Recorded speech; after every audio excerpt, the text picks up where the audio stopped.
एक कदम उठाया और 2000 के नोट को परमानेंट बंद कर दिया। असर ये हुआ कि रिश्वतखोरों के लिए मुश्किल हो गई। अब 500 के बड़े नोट को भी सरकार जल्द बंद करने वाली है। इसकी भी सुगबुगाहट शुरू हो चुकी है। दरअसल भारतीय रिजर्व बैंक यानी कि आरबीआई ने एक नई गाइडलाइन जारी की है, जिसके तहत अब सभी बैंकों और व्हाइट लेबल एटीएम ऑपरेटरों को ये सुनिश्चित करना होगा कि उनके एटीएम में 100 और 200 रुपए के नोट उपलब्ध हो। इसके लिए समय सीमा भी तय कर दी गई है। 30 सितंबर 2025 तक 75% एटीएम में कम से कम एक कैसेट 100 या 200 रुपए के नोट से भरा होना चाहिए।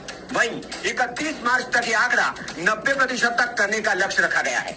मतलब आरबीआई भी चाहता है कि 500 के नोटों की जगह 100 और 200 के नोटों को तरजीह दी जाए और एटीएम में इसके ट्रे अवेलेबल हो, ताकि अगर 500 के नोट को इमरजेंसी में बंद कर दिया जाता है तो फिर दिक्कत न हो।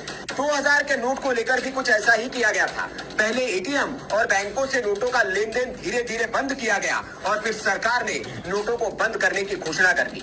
500 के नोट के बारे में भी कुछ ऐसा ही हो रहा है। इस खबर को इसलिए भी हवा मिल रही है क्योंकि 500 रुपए के नोटों को बंद करने की आवाज मोदी सरकार के भीतर से ही उठ रही है।